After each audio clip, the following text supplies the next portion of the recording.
আপু, আমি শান্তা আক্তার অদম্য জবিনের জন্য দোয়া করবেন আপু। জগন্নাথ বিশ্ববিদ্যালয় কেন্দ্রীয় ছাত্র সংসদ যোগসু নির্বাচনে শিবির সমর্থিত অদম্য জবিয়ান ঐক্য প্যানেল থেকে নির্বাচন করা ইনকিলাব মঞ্চের দুই প্রার্থী নূর মোহাম্মদ ও শান্তা আক্তার বিজয়ী হয়েছেন। এরা দুজন যথাক্রমে জবি শাখা ইনকিলাব মঞ্চের আহ্বায়ক ও সদস্য সচিবের দায়িত্ব পালন করেন।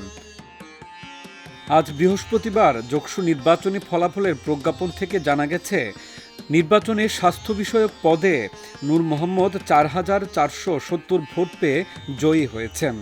নিকটতম প্রতিদ্বন্দ্বী ছাত্রদল সমর্থিত ঐক্যবদ্ধ নির্ভীক জবিয়ান প্যানেলের আল শাহরিয়ার শাওন পেয়েছেন ২,৯১৩ ভোট।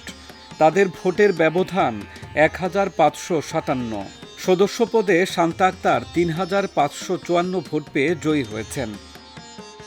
জয়ের পর নূর মোহাম্মদ বলেন, সৃষ্টিকর্তার অশেষ রহমত ও আমার শিক্ষার্থী ভাই বোনদের সমর্থনের কারণেই আজকের এই জয় অর্জন সম্ভব হয়েছে। যারা আমাকে বিশ্বাস করে নির্বাচিত করেছেন তাদের কল্যাণে আমি সর্বোচ্চ চেষ্টা নিয়ে কাজ করে যাব।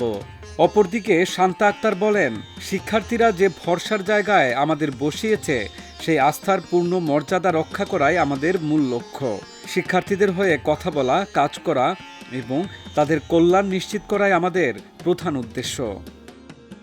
যোগসুতে ২১ পদের মধ্যে ভিপি, জিএস, এজিএস পদসহ ১৬টি পদে জয়লাভ করেছে অদম্য জবিয়ান ঐক্য প্যানেল।